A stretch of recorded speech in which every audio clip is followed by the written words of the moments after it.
Assalamualaikum warahmatullahi wabarakatuh. Halo semuanya, perkenalkan nama saya Devi Ariska Arindi dengan NPM F1G021034. Pada video kali ini, saya akan sedikit menjelaskan mengenai kejang demam.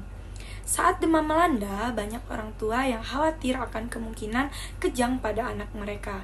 Namun, kejang demam sebenarnya merupakan respon alami tubuh yang bisa kita pahami dengan baik. Nah, pada video kali ini kita akan sedikit menjelaskan bagaimana penanganan anak yang mengalami kejang demam. Simak videonya sampai habis ya. Nah, apa sih itu kejang demam? Kejang demam atau febrile seizure merupakan kondisi ketika anak mengalami kejang dan disertai dengan demam yang dikarenakan adanya peningkatan suhu tubuh secara drastis. Nah, kejang ini biasanya diklasifikasikan menjadi dua, yaitu kejang demam sederhana dan juga kejang demam secara kompleks. Menurut National Institute of Health Consensus Conference, kejang demam adalah kejadian kejang pada bayi dan anak yang biasanya terjadi pada anak usia 6 bulan sampai 5 tahun. Kejadian ini berhubungan dengan demam tanpa adanya bukti-bukti infeksi atau sebab yang jelas di intrakarnial. Namun, kejang ini tidak termasuk kejang yang disertai demam pada anak yang sebelumnya telah menderita kejang yang tidak disertai dengan demam. Demam adalah kondisi peningkatan suhu yang terjadi pada tubuh. Suhu normal manusia itu biasanya adalah 36-37 derajat Celcius. Nah, dikatakan demam apabila suhu tubuh lebih dari 37,5 derajat Celcius. Nah, sedangkan kejang dapat terjadi pada anak pada suhu mulai dari 38 derajat. Sehingga apabila suhu lebih dari 38 derajat Celcius, resiko kejang pada anak itu semakin meningkat. Kejang demam terbagi menjadi dua, yaitu kejang demam sederhana dan kejang demam kompleks. Kejang demam sederhana merupakan 80% dari seluruh kejang demam yang biasanya terjadi pada anak. Nah, kejang demam sederhana ini biasanya berlangsung singkat, yaitu kurang dari 15 menit dan tidak terjadi pengulangan dalam 24 jam.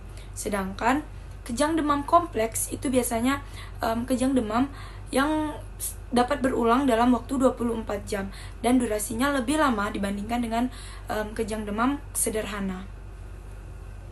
Kejang demam biasanya berlangsung singkat dan pada umumnya kejang ini berhenti dengan sendirinya dalam beberapa menit. Namun, jika kejang masih berlangsung, kita perlu segera memberikan pertolongan pertama. Adapun pemeriksaan penunjang yang dapat kita lakukan pada kejang demam yaitu yang pertama pemeriksaan laboratorium. Nah, pemeriksaan laboratorium ini biasanya tidak dikerjakan secara rutin pada kejang demam, tapi dapat dikerjakan untuk mengevaluasi sumber infeksi, penyebab demam, atau keadaan lain misalnya gastroenteritis, dehidrasi yang disertai dengan demam. Nah, pemeriksaan cairan cerebropinal dilakukan untuk menempatkan konsensus kejang demam dan menegakkan atau menyingkirkan kemungkinan meningitis. Nah, resiko terjadinya meningitis bakterialis adalah 0,6 sampai 6,7%. Selanjutnya ada pemeriksaan elektroensefalografi atau EEG. EEG dapat dilakukan pada kasus kejang demam yang tidak khas atau kompleks untuk menilai aktivitas pada otak. Namun, pemeriksaan ini tidak dianjurkan untuk kejang demam yang terjadi sekali tanpa adanya kelainan neurologis. Selanjutnya yaitu pencitraan neurologis atau CT scan dan MRI. Nah, pemeriksaan ini tidak dianjurkan secara rutin untuk kejang demam pertama kali, kecuali ada indikasi khusus seperti adanya trauma kepala atau gejala neurologis yang mencurigakan. Selanjutnya, bagaimana sih cara kita menangani kejang demam pada anak? Pada anak yang mengalami kejang, anak sebaiknya dimiringkan atau dengan posisi recovery. Tujuannya apa? Posisi ini adalah posisi yang paling aman ketika anak kejang karena apabila terdapat muntahan atau di mulutnya sedang ada minuman atau makanan bisa langsung keluar sehingga tidak terjadi penyumbatan di jalur pernapasan. Nah, pada saat anak kejang, pakaian anak dapat dilonggarkan agar lebih nyaman dan tidak kesulitan untuk bernafas.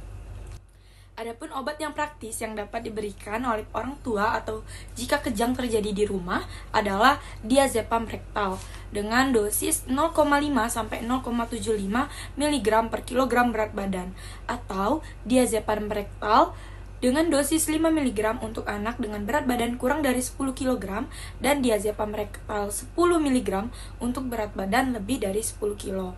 Jika anak di bawah usia 3 tahun, dapat diberi diazepam rektal 5 mg dan untuk anak di atas usia 3 tahun dapat diberikan diazepam rektal dengan dosis 7,5 mg.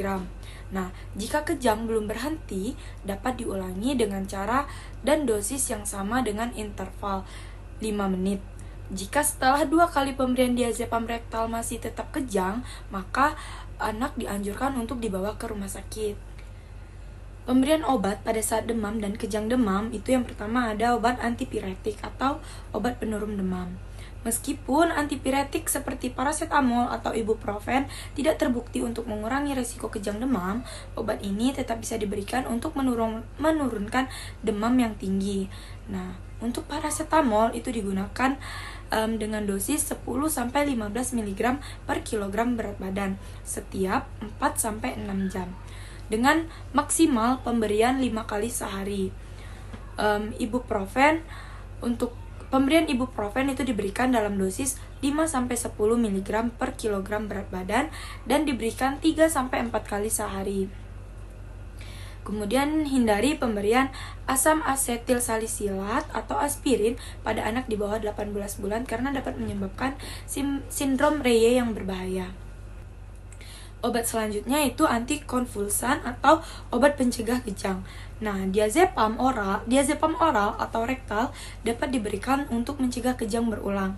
Dosis diazepam adalah 0,3 mg per kilogram berat badan dengan pemberian setiap 8 jam secara oral, atau 0,5 mg per kilogram berat badan setiap 8 jam sekali, yaitu dengan pemberian rektal jika suhu lebih dari 38,5 derajat Celcius. Nah, meskipun efektif, penggunaan diazepam ini bisa menyebabkan efek samping seperti sedasi, iritabilitas, dan ataksia pada sebagian anak. Obat-obat seperti fenobarbital, karbamazepin, dan phenytoin tidak efektif untuk mencegah kejang demam dan tidak dianjurkan. Prognosis untuk anak-anak yang mengalami kejang demam umumnya baik. Kebanyakan anak akan sembuh sepenuhnya tanpa dampak jangka panjang, meskipun ada kemungkinan terjadinya kejang berulang. Oleh karena itu, penting untuk memantau kondisi anak dan berkonsultasi dengan dokter jika kejang terjadi untuk pertama kalinya atau berlangsung dengan lama. Sebagai penutup, penting untuk diingat bahwa kejang demam adalah kondisi yang umum terjadi pada anak-anak dan biasanya tidak berbahaya. Meskipun bisa membuat orang tua merasa khawatir, kebanyakan anak akan pulih sepenuhnya tanpa efek jangka panjang dengan pemahaman yang baik tentang kejang demam dan langkah-langkah pencegahan yang tepat. Orang tua dapat menjadi lebih tenang dan siap menghadapi situasi ini. Jika kejang terjadi, segera cari bantuan medis untuk memastikan anak mendapatkan perawatan yang diperlukan. Dan selalu ingat, kesehatan dan keselamatan anak adalah prioritas yang utama. Saya Devi Ariska Arindi, itu saja yang bisa saya sampaikan. Saya tutup. Wassalamualaikum warahmatullahi wabarakatuh.